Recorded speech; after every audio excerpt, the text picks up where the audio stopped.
Well, welcome everybody, and to me this is probably one of the most exciting parts of the Future Hospitality Summit. This year hosting for the second year in a row the Sustainable Hospitality Challenge. I was a judge in Amsterdam when we went from 20 teams to 6 teams who are here today, and it is absolutely thrilling that we are working with the founder and the mentor for these schools, Paul Grebe, who started this competition 7 years ago. Paul, you've brought it up to now 40 universities around the world. It's an incredible thing that you and Stella have done, and I want everybody to be cheering for all these students throughout the afternoon, but also particularly to Paul Grebe now, who's going to be hosting the afternoon and this wonderful challenge. So please welcome Paul Grebe, founder of the Sustainable Hospitality Challenge. Thank you.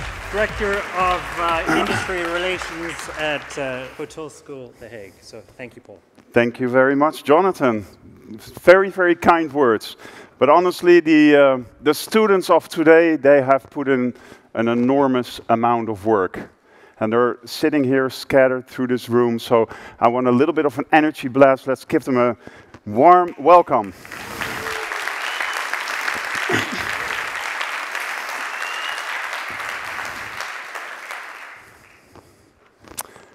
So, ladies and gentlemen, you are about to witness 5, actually 6 incredible pitches. And I need you to realize that these are Shark Tank style pitches. So it's very, very short, right? It's about 5 minutes. But you need to realize that the amount of work that went into this is obviously not 5 minutes. It's many, many hours, weeks, and months of work. Sorry, there we go.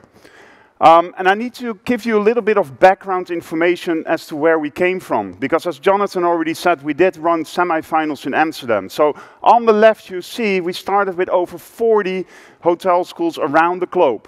And all the famous hotel schools that you know and more. And from there we ran qualifications, and 20 of those teams were invited for a 4-day event in Amsterdam.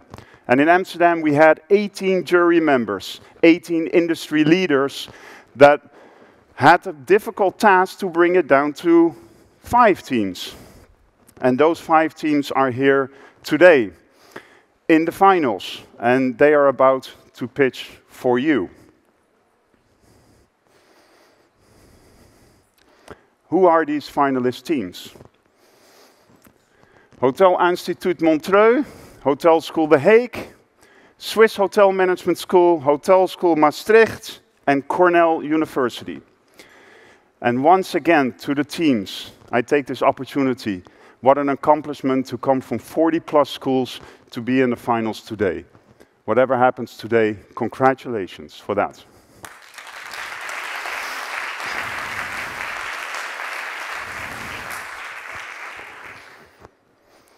I need to tell you a little bit also about, what was their case, what was their task, what is it that they needed to develop. And with that, I need to explain to you something called NEOM. And I'm pretty sure that everybody in this room knows by now what NEOM is. They're trying to do something that has never been done before in the world. Building a futuristic city in Saudi Arabia with an incredible amount of innovation and sustainability. I want to show you a little video first. Oh. Do we have the video?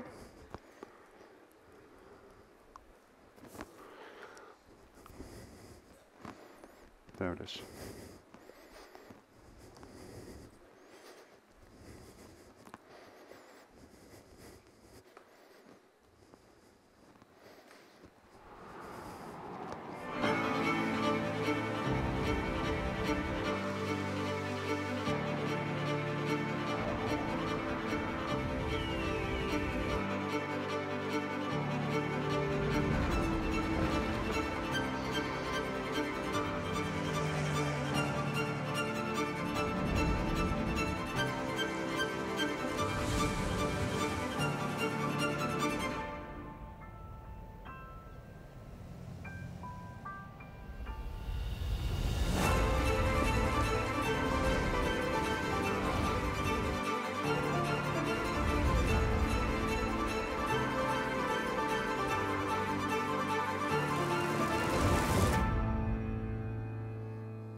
Quite exciting. If you haven't seen it yet, they have a wonderful stand here. Check it out. But it's hugely innovative, something you've never seen before. I need to tell you a little bit about the case as well, very shortly, briefly, because we don't want to get too technical. But as you can imagine, this is a very remote area, so the context of the case was called remote. And students or teams had the opportunity to choose between two dimensions. One of them being a highly innovative, circular, sustainable concept in a remote area, specifically for NEOM, or could be applied somewhere else in the world. The other possibility, as you can see here on the right, social sustainability in a remote area. How do you create a community where people live, work, visit in the most sustainable manner? And of course, thinking 2030 and beyond. The whole purpose of this challenge is that concepts are developed that make a permanent, lasting impact on our industry. It's nice to do a student challenge. It's an amazing experience for the students, even though they do this without pay. They don't get credits for it. It's months of hard work, but they believe in the good cause of sustainability. And that is why we do this challenge. And what we have seen last year is that some of the concepts resonated with some investors and with some consultancy firms. And I'm happy to say that at least 2 of them are currently work in progress. And what we've seen with the level of this edition, I am more than 100% convinced that some of these concepts that you're about to see are viable for real life. And with that, hopefully we can make a true impact when it comes to sustainability on our industry. Last but not least, a quick introduction of the jury members that are sitting right here in front of me. A big thank you, of course, to the jury members that are here today. They have truly embraced the challenge, but they've also put in a lot of time in this challenge, because you are about to see the pitch, but they have also delivered an investor's deck. And that's a lot of work to read. So a big, big thank you to the jury members. Thank you, guys.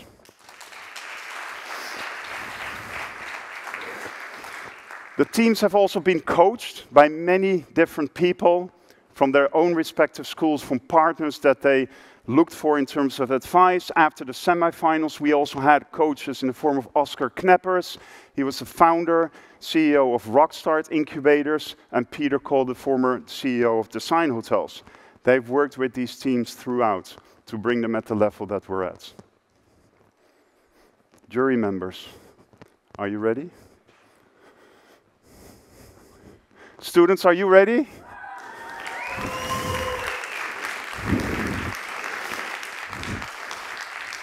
Then without further ado, I'd like to welcome on stage the very first team.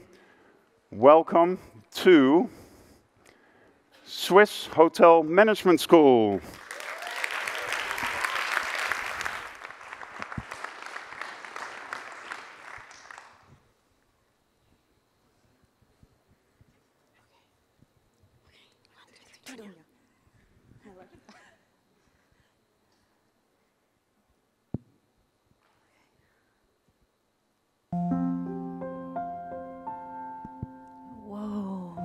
Where are we? I don't know. Wait. What are you guys doing here? We don't know. What's that place? You guys are in my head right now, and I'm currently in the middle of a dream right now. What dream? Well, that dream. You dream? You're dreaming of being a hamster and running in a hamster ball? Don't be so mean. I'm currently feeling really trapped lately. But tell us, there must be something else going on. Well, it's the hospitality industry. I'm really concerned. These days, hotels are just so standard, so unflexible, and it takes so much time, money, and effort to build. Honestly, for me, the worst is that by 2050, we would have obtained all of the Earth's resources, and this is a nightmare. Girls, calm down. We do have a solution. Dunya. I am Roxane. I'm Sharon. And I'm Sarah. We are the creators of Dunya. and we would like to take you on a journey of endless possibilities. Imagine living in a world where you can transport your home wherever you go. Imagine being part of a community that captivates the values of diversity, resources, and innovation. Imagine living in a home that's not only self-sufficient, but also keeps you safe. But let's stop imagining. Let's make this a reality.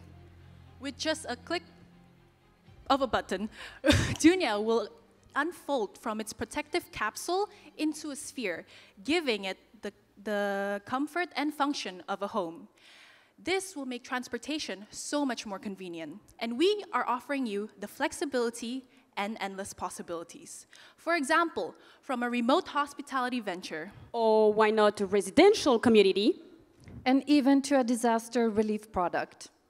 But that's all very good. But we are all wondering, I'm for sure, why, Sharon, did you dreamt of a hamster and we actually bring it here on stage today? Why a wheel?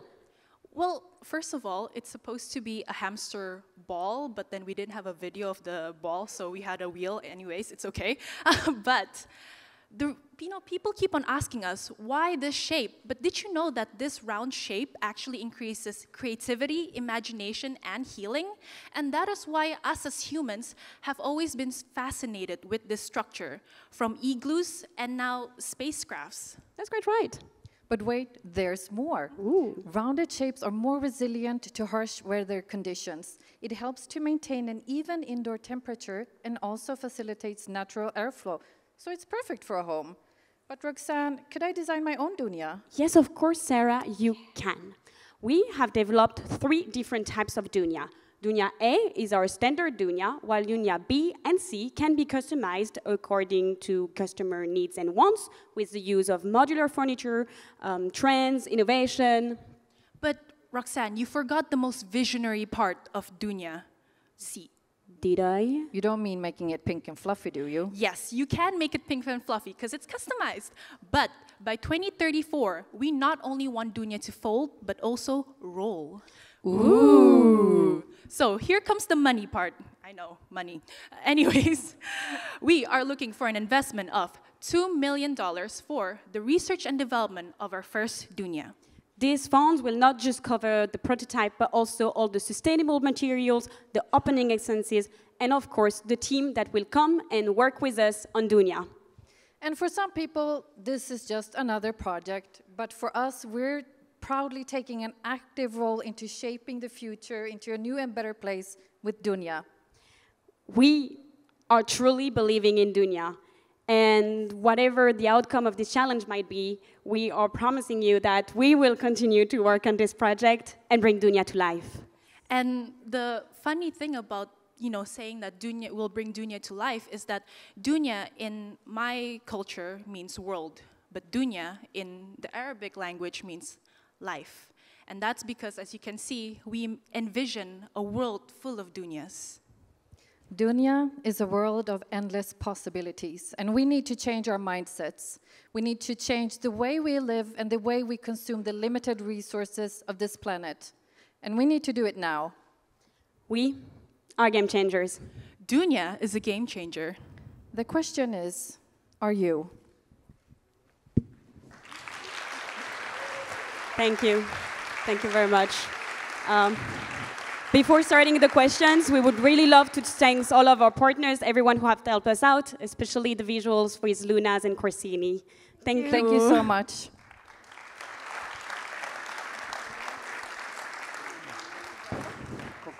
Congratulations, ladies. Well done as first team. Really well done. Time for some questions from the jury members. Who would like to ask a first question? Yes, sir. Ah, there's multiple. Excellent presentation, ladies. Congratulations. Thank you very much. You went through the advantages of a spherical construction Yeah, for I didn't realize your that. project. Yeah, that's fine. But there are Thanks. obviously some disadvantages with that shape. How did you consider those, and what are you going to do to overcome them?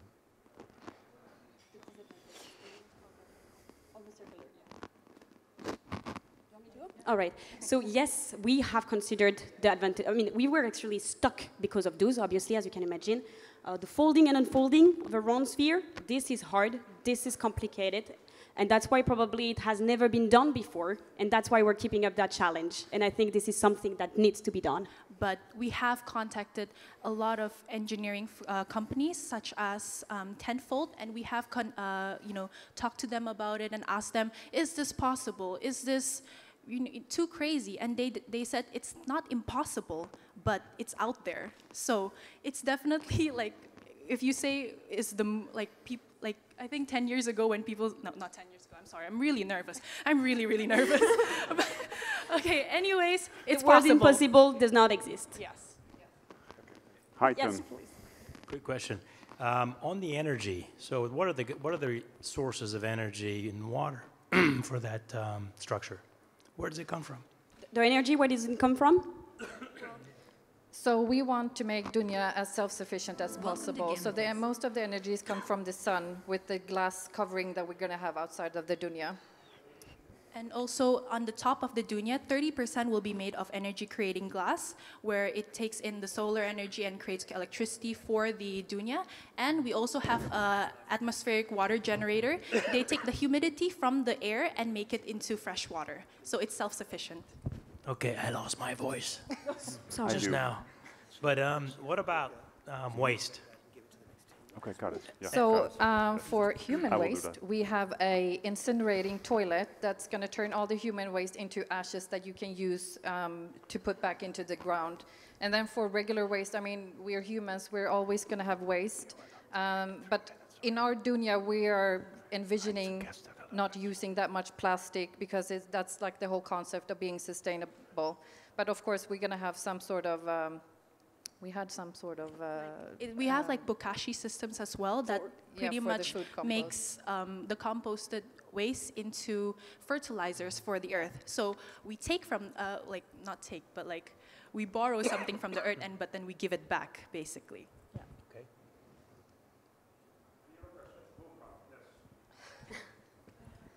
Really good, well done. Touch on the materials and the sustainable aspect of the dunyas as you produce them and the life cycle of them. The materials that will be composing Dunya? Well, the materials, we have researched the most light and sustainable materials that And we durable. can find. And durable as well. And that's why, well, we have a slide just now in the presentation to show you all the layers of the materials that we have. But, things Like obviously technology is evolving super fast, materials and all components are changing very quickly. Even though we have found not 100% sustainable materials yet, we really hope by the time we're going to launch Dunya, we'll continue the process of the engineering. The components and the materials will be out there. We know for sure that a lot of companies are developing materials, and that's where we're really looking to go work with them. maybe with the help of all of you.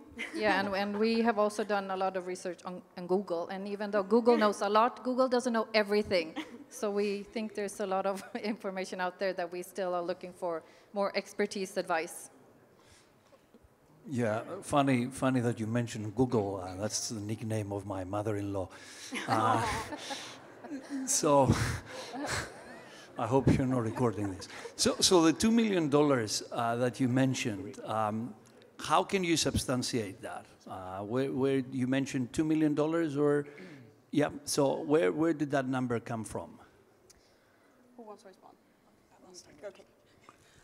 So we have asked a lot of companies from like portable houses, like in the industry of the portable homes and the tiny homes, and also, Tenfold and Hema, a lot of companies, and we've asked for their feedback on, how much did it actually cost. So we ask expertise because we are also students. We cannot tell you that, oh my God, it's going to be 2 million. It's going to be around 2 million. So we cannot assure you. But what we can tell you is that we want to minimize risks. We don't want you to invest billions of dollars and then have nothing. But if you invest 2 million, and have Which is already an enormous sum, And it's to be for honest. a prototype. But it's for a prototype, and we know the technology we're asking for. Even though it's a small house, this technology will cost money. The engineers that can work on that obviously cost money. Yeah, thank you.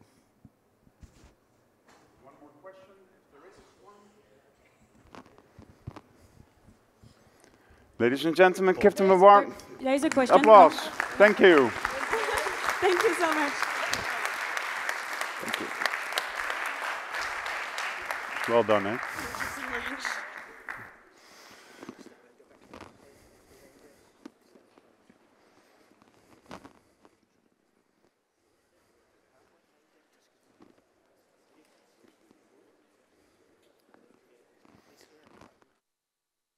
On stage, the second team, Hotel Institut Montreux.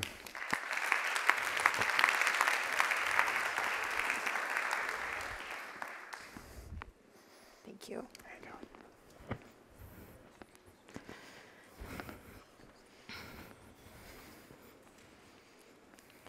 In today's society, we are looking for a way to escape. My name is Ilinka, and I come from Romania. My name is Amanda, and I come from Sweden. And therefore, we would like to introduce to you Liz. Welcome to Gamethist. My name is Liz, and I will help you explore our sustainable gaming universe and experience events from the city of Neom. So now you have met Liz, and you're ready to join the action. But what she has mentioned is the gaming universe. Gamefest is our concept that is going to revolutionize the hospitality industry. It's going to create events that it's tapping into a new target market, gamers. And for that, we think that the gaming industry is not really fully evolved. But what is the gaming industry, actually? Do you know that 2 out of 5 people in the world are actually gamers? Do you know the health impact of looking at the screen for multiple hours a day? And do you know that almost 90% of all esports scholarships goes to men? So do gamers even care about sustainability? Yes, they do. Based on a survey we did, we found out that 90% of gamers care about sustainability, while only 32% know how to be sustainable.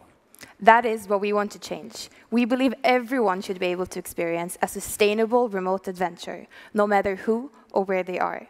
We want to start a conversation about what online diversity is and how to be more sustainable while gaming. We want to create a momentum around the idea of engaging as many young girls and women to participate in this male-dominated industry. We genuinely believe there is a need for female representation at every level of society. Representation is not only about gender, it's about religion and culture as well. Therefore, have we partnered with Games Branding, Nordic Games, and Global Gaming Jam, who have helped us plan activities and events in our hub. So, who are we targeting? A gamer is powerful. They're fearless, and they're quick-thinking people. That makes them the perfect target group that is almost untouched by the hospitality industry. And with their help, do we propose turning Neom into a universal gaming hub, into a place for friends and gamers to connect and play all year around. The gaming industry is growing, and it's something we cannot stop. So instead of trying to stop it, we want to be a part of that growth in a sustainable way. So, how can you join this adventure? Gamefest can be experienced in person or in the famous metaverse. And for a quick and easy access, we have been working on an app that you can now download. For now, let's watch a preview of our hub.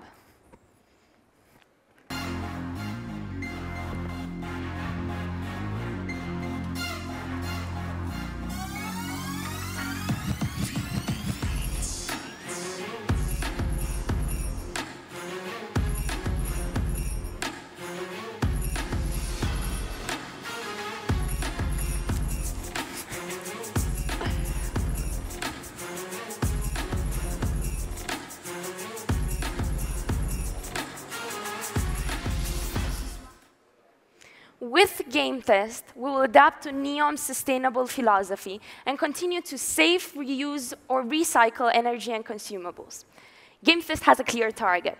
We're tapping into risk gamers, loneliness, and improving social physical interactions. We will do this through hosting different events and activities in our hub, such as VR laser tag tournaments, professional coaching opportunities, as well as competitions for both the expert and the novice. And as Ilinka said, we're launching an app this Sunday in all different app stores. Gamefest is the next thing you will crave. And what will you crave? It's meeting your internet friends who live 10,000 kilometers away. It's hearing the crowd cheering, or you're just looking up at the Saudi-inspired yet futuristic arena. So, what will it take? Amanda, it takes patience and conservatism. The payback time is rather long, but it is the investment that matters. And because we like to gamify everything we do, we would let you now choose between two options. So let's say Marlowe's goes with investment number 1. She will get a return of that of almost 14%. Doesn't sound that bad, does it? And for your peace of mind, we included other fees than construction costs and an occupancy of 75%. Dear jury, we need investors to not only believe in us, but who share our vision. Today we have learned that gamers do want to change, but they don't know how. And this is our sustainable solution. Gamethist.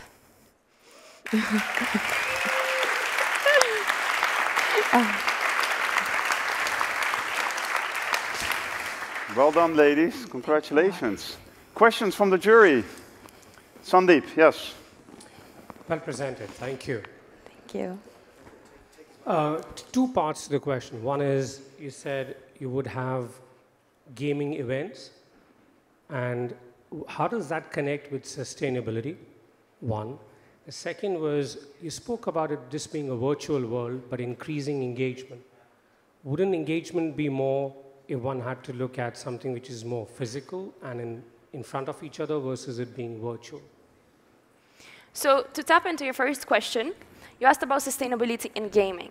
So basically, a part of the hub that we created that's environmentally friendly, we incorporated the panels on the top of you, which are glass panels made from thin film solar cells.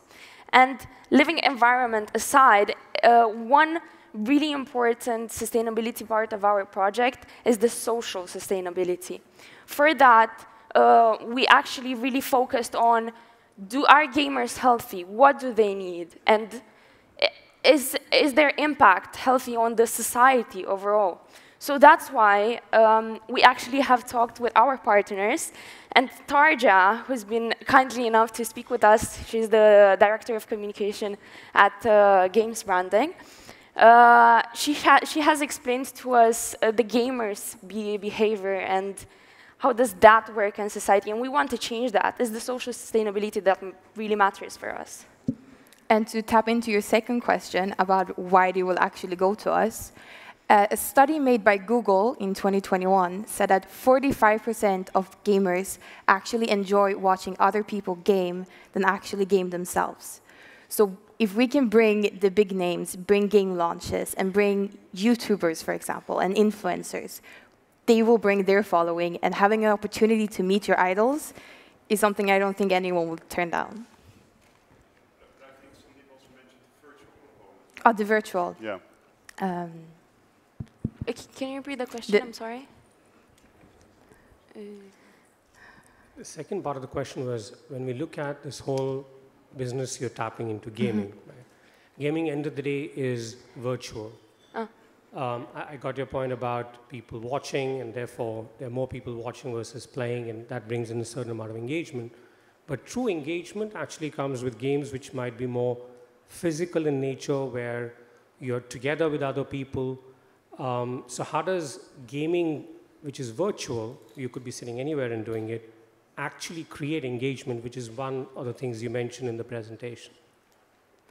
Yeah, thank you very much for that question. So let's see it as an overall event, as a sum of events. And it's not only about games, it's about what are we trying to put into this word and into this event, you know, for them to feel like some sort of complete. Because they are social, like gamers are social in themselves because they are gaming with their friends and strategies and everything like that. But it's more the event part that, you know, the fun of being out of a crowd, speaking to people and knowing each other and community, having people around you. Thank you very much. Impressive, if I can say this already. And definitely because it's a world we don't know so much about. But when you say gamers are going to come together and watch each other, etc., how do gamers make their money that they can afford to come out? Like, who will pay for them to come and stay and be part of this? So normally, at the same moment as we speak, the gaming industry is based really, a major part of it is based on the support of sponsorships. If this is the question that you're asking right now. So in your calculations and in your belief, it's the gaming industry will support for gamers to come together and therefore create more gamers, or it's not necessarily the gamers that are paying, it's the industry that's paying? Yeah. Okay, good. Yeah, in short, there's a cycle of developers and then publishers who are making this whole world work. It's, yeah.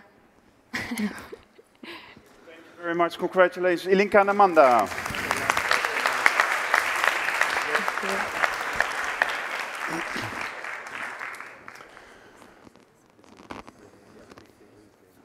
Ladies and gentlemen, the next team needs a little bit of an explanation because I've been telling you 5 teams and yet we are having 6 teams today.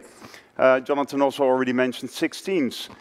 The next team is actually not competing, but they're here and they're eager to present to you their fantastic, innovative idea. And this was a result of the semifinals in Amsterdam, where there was a lot of discussion in the jury deliberation. And this team almost made it, just but barely not. And with the initiative of the jury members, offering them an experience that they would never forget. So they all pitched in and made this team come to Dubai. So a big thank you to you guys. So I present to you the National Kwao Chung of Taiwan.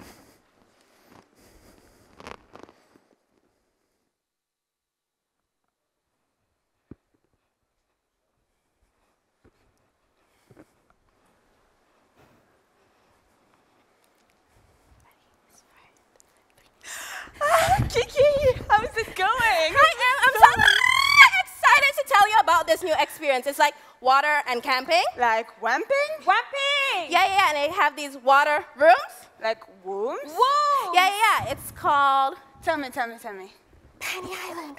Louder, please. Pani Island! So, you know about camping on the mountains, you know camping in the deserts, but have you ever thought about camping on the water?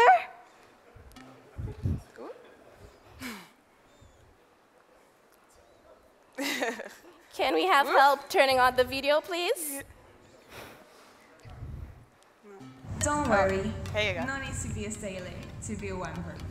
Wamping on the Red Sea will feel like home. No rocking, no swaying, just smooth sailing. Those self-sufficient pods will bring you around the Red Sea to reach complete remoteness. The wombs are designed to detach from the mothership and glide over the horizon in autonomy. You will be able to share the experience with family and friends by privatizing a branch of the Sea Star. For when you come back, obviously, to enjoy the mothership. And there you have it, remote and connection. Made in France, just like me, our Anthenia wombs are magical space where time stops.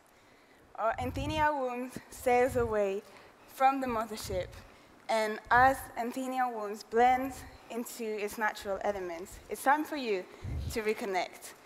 Our wombs are eco-friendly with high technology so as to not disturb the marine life below as we're moving. And Pani Island's main goal is to be a shield for the coral reef, to help the fauna develop, and to empower the researchers. And as we know, teamwork makes dream works. So the point of connection on Pani Island is the mothership. Let me explain. So the mothership is 100% solar powered and it hovers over the ocean as to not affect any marine life down below. Yes, and it is inspired by the NEOM's logo. Yes. So the food? Did you forget to tell them about the pool? Oh, yeah. Can I? Yeah, sure, why not? Imagine this, a glass in your hand. You're feeling the wind in your hair. You're feeling the mist of water on your skin. And you're sitting on a trampoline net lounge with what? A secret oasis underneath you. Cool, right? Oh, yes. And the food? The food. So the food is 0% waste, and it is completely secular.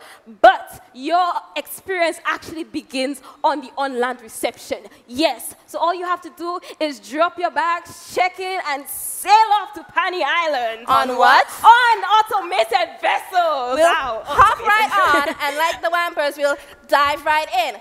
Pani Island is a great place to get away from it all, but it's also a great place to rejuvenate the mind and the soul. And here's where my 3 favorite parts come in. There's a spa room, an art exhibition where we showcase different mediums of art, and an educational center. Here we see vacation and education going hand in hand. And the most important part is to maintain the coral reefs. So that's what we'll be teaching them in fun activities. With an initial investment of 67 million, a payback period of only 11 years, yes, and a return on investment of 23.5%. Both the Wampers and the investors will get their money's worth at Pani Island. So, as you could hear, Pani Island is a rejuvenating journey where we get to reconnect with nature and with yourself, much like the wombs get to reconnect with the mothership. Hearing the sound of the wave, tasting the new gastronomy, and feeling at peace as you discover the island, we want you to project inside the interior decor of the mothership as we're inviting the jury to find the pile on the table, which are in fact a little bit of the wombs that they have in their hands. And I think today we can all imagine how it would be to be a Wamper, reviving your soul, learning to live with nature, and of course, feeling freedom. Pani Island is offering you a new way to discover the 7 seas. I'll stand over here. Why? This is to show that Pani Island stands on its own merits. Due to research that we did, we know there's a marketplace for Pani Island. We know the people want Pani Island. But here, we're not just selling accommodation. No. Here, we're not just selling a restaurant. No. We're redefining the word vacation. We're showing you how it can be in the near future. Here, we're selling an experience. We're selling Wamping. Thank you. Thank you.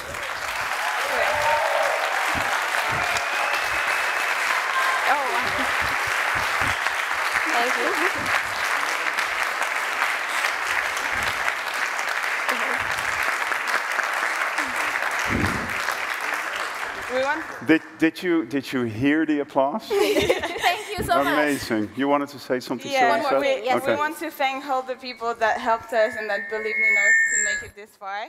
Lorenzo Bacchus at Bacchus Design and Construction, Ricky Haynes at R&D Financial, Sean Roche at Vice Multimedia, and Albert Choulet at The Architect. To the Sustainable Hospitality Competition, to Paul and to Stella, to Elizabeth and Carolina, and to all the jury members that gave us the privilege to be here to talk to you about Pani Island.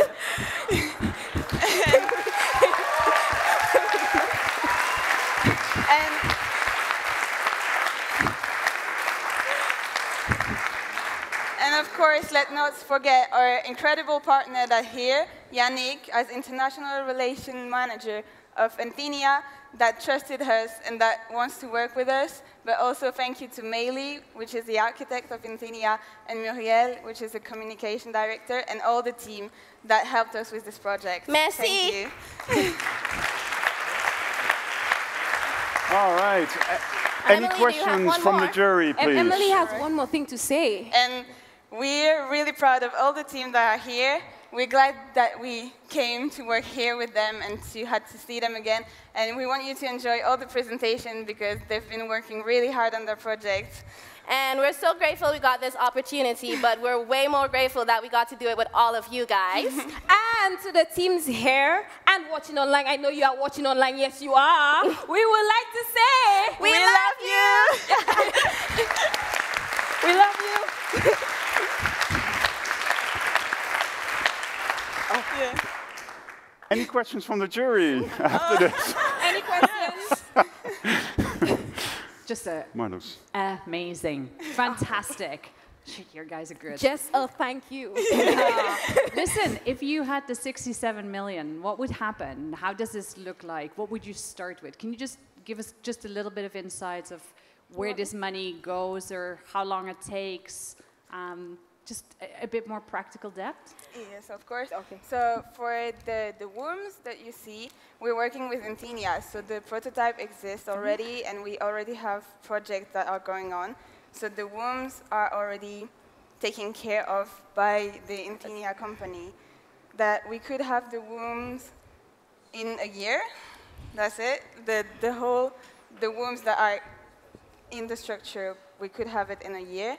And the mothership, we would need to start developing and finding sustainable products and the best way we can reach to have the mothership as non-harming and as removable as possible from the Red Sea, because as we say, we want to protect the corals, so we need to study and start making research about how we could be the best as possible, or for the corals and everything. We'll also need to do research on how to do the education because, as she said, the coral is a main part. We want to help maintain the coral reef. So we'll need to do research and figure out the interactive activities that we can give to them as well. Go ahead. Also as marketing, because we're not just selling a room or a restaurant. We're selling Wamping. We're selling an experience. So we need to market it as an experience. Yeah, it's not just Pani Island. Yeah, it can be anywhere in the world too. So whatever sea or ocean we're going to be in, it needs to be adaptable and we want to expand. And also on Pani Island, the Athena pods are also incorporated within it. So Pani Island is not that hard to make. Yeah. So yes, that's what the 67 million will go towards. Thank you very much. Gentlemen. Well done. Thank you. Wow. Ladies and gentlemen, by now you may wonder why my bike is standing over there. Maybe because I'm Dutch, or because I biked over here, but I did not. But it has a little bit of a story, which I'd like to show you, because this is a Nespresso bike. And of course, we have Nespresso coffee over there. This bike is fully made out of capsules, which is pretty cool. But why is this bike here? And the students do not know that. But one of you guys is going to walk away with that bike tomorrow. So we're going to put that in a raffle tomorrow, and one of you is going to win that bike. I want to show you a quick little video.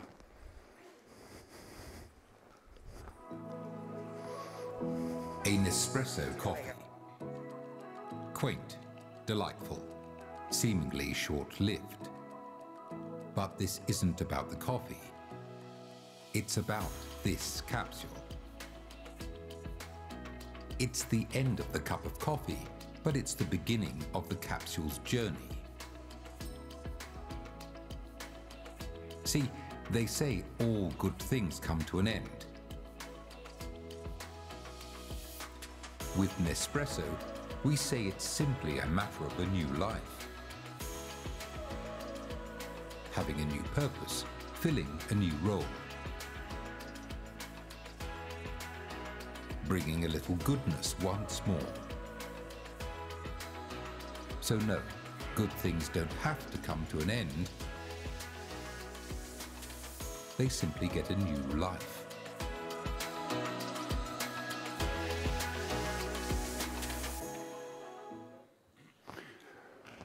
Excellent example for sustainability, and fantastic that they're willing to help us out. But what the students do not know yet is what the prizes actually are. I just revealed one of them, but every single jury member here has pitched in terms of prizes. And we will reveal that tomorrow as to what it all entails.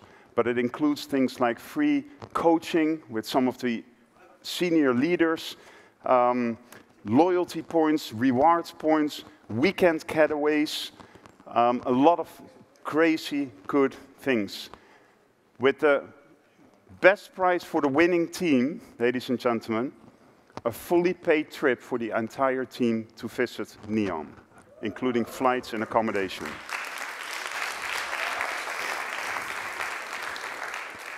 Hopefully I didn't make the remaining teams a little bit more nervous right now. Having said that, I'd like to welcome on stage Hotel School The Hague.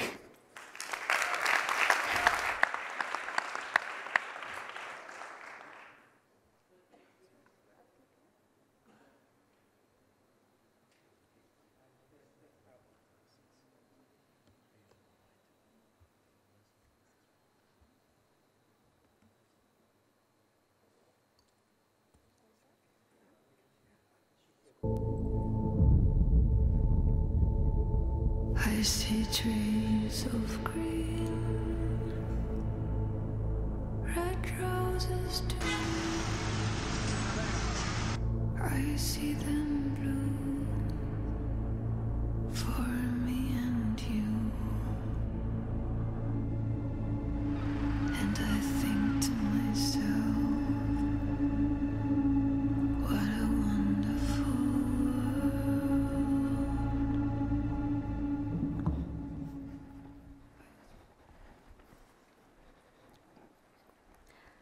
This was all us.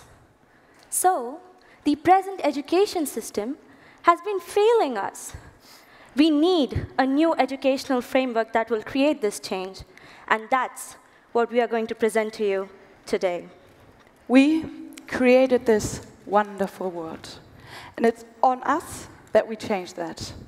We have to change the way we think, the way we learn. Sustainability is not about living green. It's more about the people. So, we need to change education, because every society is built on education. What if we disrupted the education system as it is today, with a new generation, Generation Neom, a generation that lives to learn and learns to live, where they're not born into, but where they're grown into. This society is inspired by the native Tabuk philosophy of observing, mentoring, and do-it-yourself. This will create future industry leaders that is created by a curriculum personally tailored to the students and is developed by the industry for the industry. This mentally stable community creates lifelong connections with an innovative way of onboarding, where NEOM cares about your talent, your vision, and your mission. And in this community, Generation Neom will learn through their mistakes.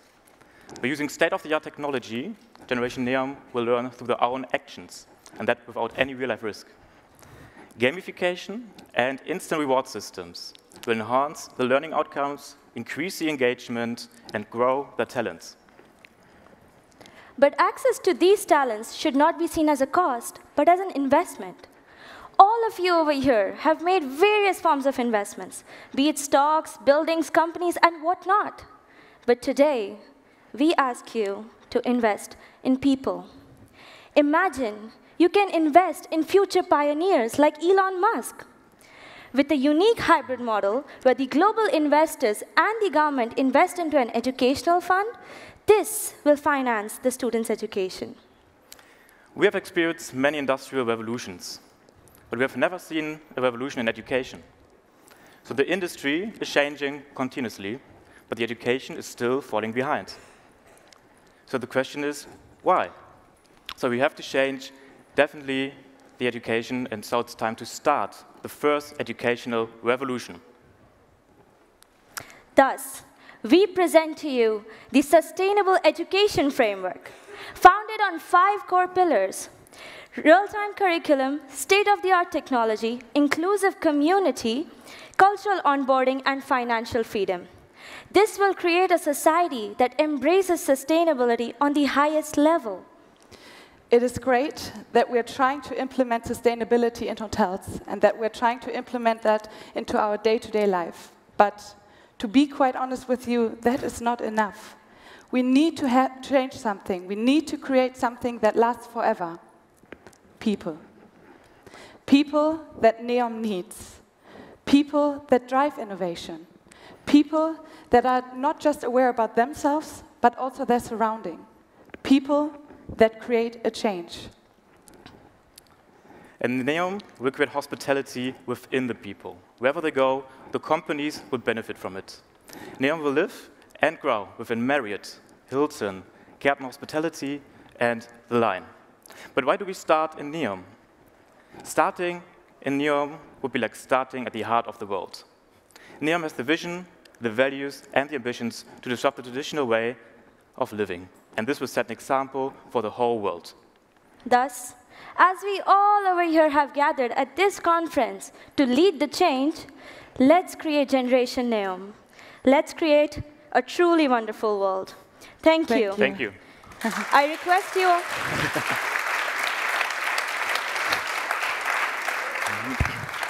I request you all to take out your phones and scan this QR code and become a part of Generation NEOM with us.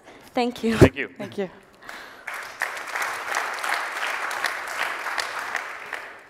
Any questions? Dimitris, you have a question. Yeah, that was great. I'll just need to scan this as well. So, That's just how our do you message. answer to somebody who's going to say that you're, it's a bit of elitistic framework, that you are building an elite, or you're talking about an elite, and it's not as inclusive as you thought? And how would you describe, or give us a bit more details about the government funding? How do you see the governments actually playing a role in this? Because I get really scared every time I see government funding in any concept. So how would you, so is it elite, and how would you see the government? To answer your first question, firstly about elite, no, it is not elite.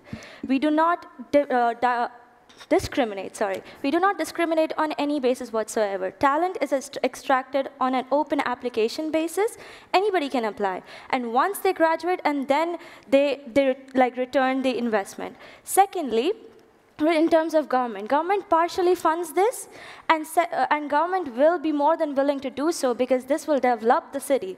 This will boost the economy. We are creating talent which will boost the workforce of NEOM. And yeah.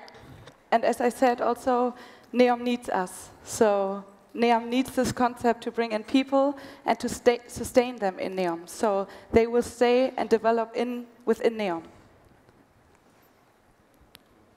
A question with regards to the environment element, because the starting point for your presentation was very much about the world and the impact on the environment, which is not something I could really follow in the description afterwards. The sustainability element is not directly linked to the environment. Is there something specific in the curriculum in order to tackle the environment specifically? Yeah, definitely. To answer to that question, thank you so much first. Firstly, we believe that it all starts with the mind. It all starts how you think about sustainability, how you perceive it. So firstly, within the curriculum, sustainable awareness is there. So we teach you live to learn, learn to live. So we also implement vertical farming, and when you're in your inclusive community, you practice sustainable actions. And that's how we embed the values of sustainability, that's a priority. And that's what we believe, that will create the future of societies where they implement sustainable actions. Yeah? Yes. Joachim Jan. Yes, I have another question. Thank you very much for the presentation. Another question. You've considered young people only. Is there an opportunity to use your concept for the older generations? Have you thought about that? Yeah. So at the moment we have the current state is that we have a bachelor program, so we focus on the education on the bachelor level. But we also thought about how can we develop it further, because we do not only need bachelor students, we also need people on vocational level, we need people on master degrees, and also what we want to enhance is also the lifelong learning. So we also think about seminars and workshops during your work career, so there's never an ending of learning. So there are opportunities where you can come to this framework and get education. One final question, maybe? Any other question? Hotel School The Hague, thank you very much. Thank you.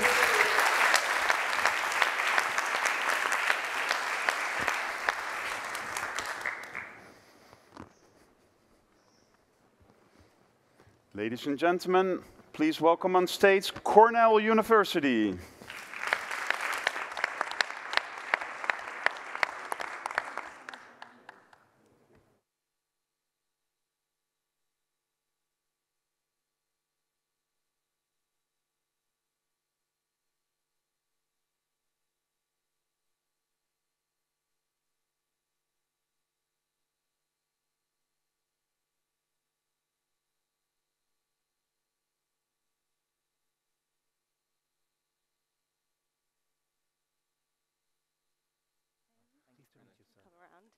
Hi, nice to meet you, Eden. Four-person team. This We is have a something small small for prop. you Yeah. and Colin. Good to see you again. Nice to meet you, sir. And Something we have a small. small prop for the presentation. Thank you for coming. And yeah, fourth member. Let's go.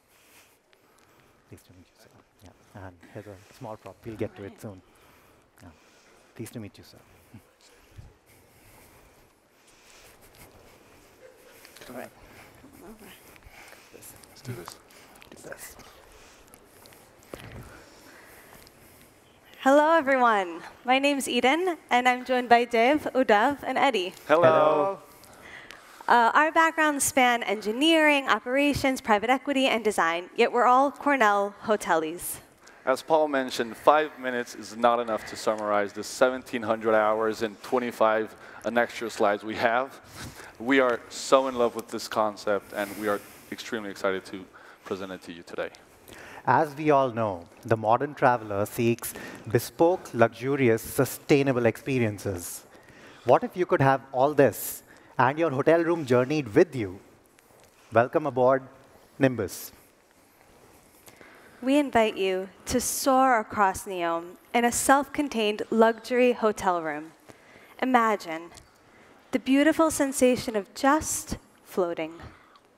In a silent hot air balloon, all you hear is your heartbeat over the desert below. Choose your journey and get closer than ever to Neom's remote and spectacular destinations with intimate access provided by our local tourism partners. Sustainable luxury leaves no footprint. This is Nimbus. That's so cool, right? Oh, yeah. Each Nimbus offers a private bedroom suite with an ensuite bathroom. Upon landing, the walls open up to create a solar canopy for clean energy. The secret to our lightweight and luxurious pod is Ampotex. It's a carbon-negative biocomposite, as strong as carbon fiber, but even lighter, and it can be molded and comes in various thicknesses for walls, flooring, furniture, even bathroom fixtures. So how does the Nimbus travel? This hot air balloon uses biopropane as fuel and existing technologies enhanced with one game changer: drone-assisted takeoff and landing. The drone and crew await on the ground. Once in range, the drone attaches to and guides the Nimbus to a smooth vertical landing. We devised this to augment the conditions under which we can land using flying quality expertise provided by Boeing. We've consulted experts in aerodynamics, ballooning, heritage sites, and much more. And with all this information, we proposed 20 landing clusters across different areas in Neom and 2 lobby hubs so guests can craft their bespoke itinerary. At each cluster, up to 5 guest Nimbai are supported directly by dedicated storage, kitchen, and supply Nimbai, with crew that provide full service without a permanent footprint. The supply Nimbus travels daily to remove waste and replenish resources. This is the most environmentally conscious way of bringing visitors to the remote wonders of Neom. All this creates a seamless and effortless guest experience. The guest checks in at the lobby hub, meets the pilot and butler who stays with them throughout their journey. They soar right up to their first destination, where the support Nimbai await. They've chosen from unique experiences like access to 3,000-year-old Median tombs with our tourism partners, followed by a chef's dinner under the stars. When they depart for their next destination, the crew restore the site as if no one was ever there. Excites the imagination, doesn't it? But can it excite the checkbooks? The $50 billion luxury market is largely driven by 20 million high net worth individuals, a customer segment expected to grow 27% in the next 5 years. Capturing even 0.5% of this market gives us handsome returns. Nimbus is more sustainable and more mobile than many luxury experiences popular today, and at $7,900 priced rather competitively. Investing $350 million in an equal debt equity split, we own and operate our first venture with 100 Nimbai. Assuming 60% stabilized occupancy in year 5 and accounting for a comprehensive cost structure, Nimbus achieves 34% EBITDA margin and ultimately generates 32% return on equity. A big pie to share among investors and partners. A huge pie. In fact, large enough to fit in different operating structures in the future. Nimbus is extremely scalable. Let's show the world all of Neom. We can't wait to soar with you. Thank you. Thank you. We did it. Thank you very much, guys. Questions from the jury on Nimbus. Mark. Maybe, I mean, well done. Great presentation and project. A question with regards to the practical elements of it. When you're mentioning, for instance, dinners, I'm thinking about the maintenance and all of that. How is it going to work? Because you cannot just be on your own in your little capsule going around. There must be people on the ground supporting you, right? How does it work if you want to play in the luxury space, the service elements and all that? Absolutely. I'll take that question. Thank you so much for that question. So what we envision is that every time there is a guest journey that's going to happen via Nimbus, we will send the support crew beforehand. So the support crew will already be there on the ground by the time the guest arrives. So when they reach on the ground, they will set up the site and make sure everything is in place. And when the guest comes in, there will be a lot of crew there who is going to help them store the balloon and get operational. Each Nimbus has a pilot and a butler who double down as people who are going to help out and help the guest settle in. And for any other resources that if guests have any special needs, supposing if a guest wants to get a luxury bath, what do you call that? A bathtub, sorry. So if the guest wants a bathtub, then we will have a requisition in place that we call the supply Nimbus. The supply Nimbus will travel and make sure that that all the items the guest wants are there in place by the time they arrive. In terms, add another part. In terms of maintenance and operationalizing of the equipment, we believe that Amplitex, as you saw, is a very durable structure, and it requires low maintenance. In our conversations with BComp, that is a manufacturer of this biocomposite, we've been assured that the maintenance is on the lower end of the scale, and it's actually more durable than carbon fiber, and we all know how strong that is. That's right. Anyone like to Sandeep, Yeah, I just had a related question. It was partly answered. But suppose you're saying the guests can choose to land wherever they want. Is that how that works, or there are particular spots? So, thank you for that question. And we've chosen 20 strategic sites based on our understanding of the wind patterns in NEOM, and we've actually spoken with the NEOM heritage team. Mara was great to help us out with identifying the really amazing location that NEOM has, the ones that are rich with heritage sites. So we've used the wind and we've used our knowledge of NEOM to devise these landing spots. So the guests can choose which spot they want to go to. And based on their choice of spots, there will be, of course, experiences and itineraries planned as per how long they want to be in each location. So these particular spots would have power and everything which can be plugged Absolutely. The Nimbus has solar film around it. So that film will generate energy, store that, and then they can use it for all guest activities. Thank you. Great presentation. Can we take the Nimbus to go to Panny Island? Can we? I don't see why not. That would be great. Depends right? on the wind. Depends on the wind. Combine that. One more question from Colin. Yes. Yeah, so I'm just wondering about commercial aircraft, 2 airports, helicopters. How are you managing your safety? That's an excellent question. We actually, during our research, understanding where NEOM and how it's developing, knowing where their airports are, we talked to people inside. The airport needs 5 miles of radius to be able to operate, so we can't go in there. So we have identified, I don't know if we have the map up here, but we have identified there's certain regions where there's a no-fly zone, and also the most important or the most specific, I'm missing it here, knowing the region of where everything is and how the wind is predominantly, we chose those different sites so we can have a more viable and accurate experience. But yes, we do take into consideration the different structures, because also the heritage sites, there's also a limit of how close you can get them. There's a 200 meter, at least a 200 meter range that you can't get as close as that. So taking all that into consideration is why we took these strategic areas, and some of them depend on the wind. Okay, and acceptability in terms of licensing and ATC and so on? Exactly. So all of that process with GACA, which is equivalent to FAA, all of that, it is a process when you put in a new, whatever that flies, it has to go through their certification to know how it is. So we have been trying to have partners with Sahab, with NEOM, to help us go through that process and make sure that we can do that in an efficient manner. Thank you, Eddie.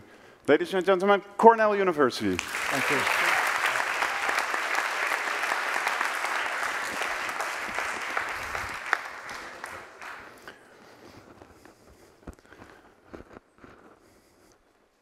And that brings us to the final team, the last team of today. Give it up for Hotel Management School Maastricht.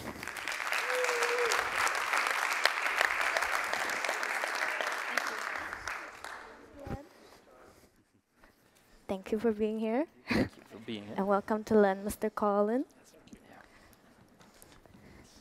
Thank you for being here.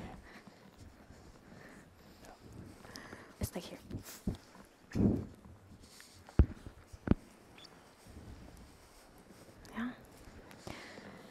58% is the burnout rate of Gen Z workers. 85% of energy is currently non-renewable. 200 million people will be living under sea level within 70 years. Change is needed now. Life. Energy. Nature. We redefine living through LEN. These three values form the basis of our LEN framework, around which our three strategies are built. Now, Mr. Colin, just like in Amsterdam, you must be wondering, how are we bringing this to life? Well, as seen here, each tower represents a value of LEN, which can be seen in the colors. And they're connected through the sky bridge, just like in our framework. As the guest is at the center of LEN, the dome containing the LEN area is located in the center of the building. The first strategy is the life strategy, with which LEN revolutionizes personalization. By enhancing operating efficiency and optimizing guest experience, we stand at the forefront of the smart hospitality industry. Besides the traditional personal data collection, LEN will be using big data collection in an anonymous way to secure your privacy. It will be brought to life at LEN using technologies such as face recognition, heat maps, and Wi-Fi tracking, as approved by Data Science Lab. The second strategy is our energy strategy, where LEN is the first to be a net carbon neutral and a net zero energy building in this industry. Biomimicry is a main feature of our design, and next to wind turbines and photovoltaic solar panels, we reduce non-renewable energy usage by 30%. Cutback methods such as air sealing and heat pumps will be used to reduce it by an additional 45%. Finally, LEN uses control methods such as the automatic controls, EMS, and the innovative water pumping tube to ensure a zero non-renewable energy use in the building. Once there's an energy surplus, water will be pumped from the ground storage up the tube and released when there's a shortage. These methods have already been approved with our partners Ecolab. The third and last strategy is the nature strategy, which makes LEN the very first to use aquaponics on such a large scale to create sustainable dishes for our food court. Food waste from the fish and vegetables grown in our aqua farm will be used in our food court and cultivate black soldier fly larvae. These larvae are then used as a replacement for fish food, making this process fully circular. Fish waste is used to fertilize the plants, which infiltrate the water through natural processes for the fish to grow in, as approved by Landing Aquaculture. These three mentioned strategies all come together in our LEN area, which is a glass dome with an entirely open space to invite as much sunlight as possible. On the ground floor, our food court is located. Imagine enjoying a dish such as this, made entirely only from ingredients from our very own aquaponics farm, which can then be paired with a nice refreshing beverage from our partners Lyres. LEN also offers smart mirrors, digital check-in counters, multi-purpose spots, the LEN co-working spaces, and the recreational centers to ensure the ultimate LEN experience. But who will LEN be serving? Len targets the Gen Z traveler who wants to visit Neom with their group of friends. They will be staying in one of our apartment-style bedrooms, after which they'll enjoy Vita, our fine dining experience, Natura, our wellness oasis, and Energia, our experience center. As part of our community plan, the staff will have their very own co-creation area, and local staff will be hired to incorporate local aspects into the Len DNA. And this time I'm looking to the other side of the room, Mr. Walia from Merit International. Aren't you wondering, how is all this feasible? Well, with an ADR of $233, an occupancy of 57%, and a RevPAR of $133. A GOP of $8.5 million and a net income of $4.2 million. We need an investment of $63 million, amounting to a cost per key of $210,000, an ROI of over 5%, and payback period of 7 years. We reached out to both Colliers and Rabobank, who gave us green light for our financial expectations. Now, besides feasible, Len is also highly scalable. Within 10 years, it'll be able to expand worldwide, and Len City will be created, a more urban version of Len. Len gives you the opportunity to redefine your life. Len grants your children a sustainable future. Len preserves our planet. Life. Energy. Nature. The change we need is Len. Thank you. Nice. Wow. Well done, guys. Good job.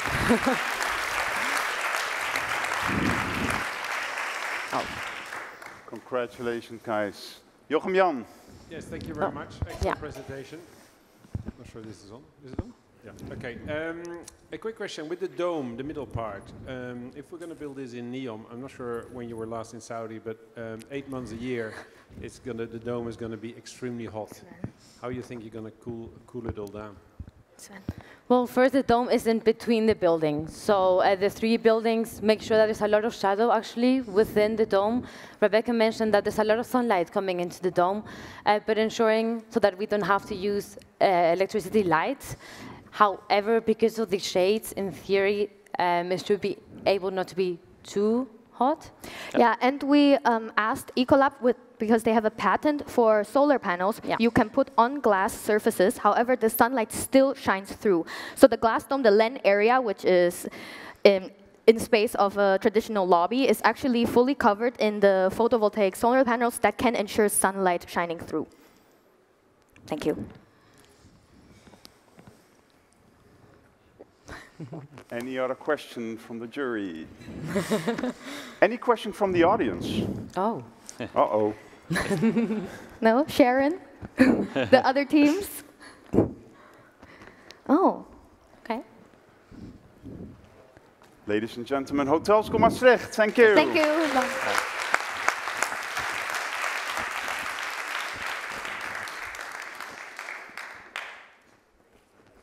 Phew. How does that feel, guys? You're done. Feels good? Yes. All right. So, ladies and gentlemen, that's it, right? So these were the final pitches. And what we're going to be doing now is something very tough, speaking from experience. I'm going to take the jury members to another room where we're going to have a healthy and feisty discussion as to who will be the winner, who will be number 2 and who will be number 3. And the result of that will be presented tomorrow. So tomorrow afternoon, right before the CEO panel, we will have the award ceremony. So I would highly request you to be there as well, as it will be quite exciting. From my side, thank you for being here and supporting these students and this fantastic cause. Thank you very much.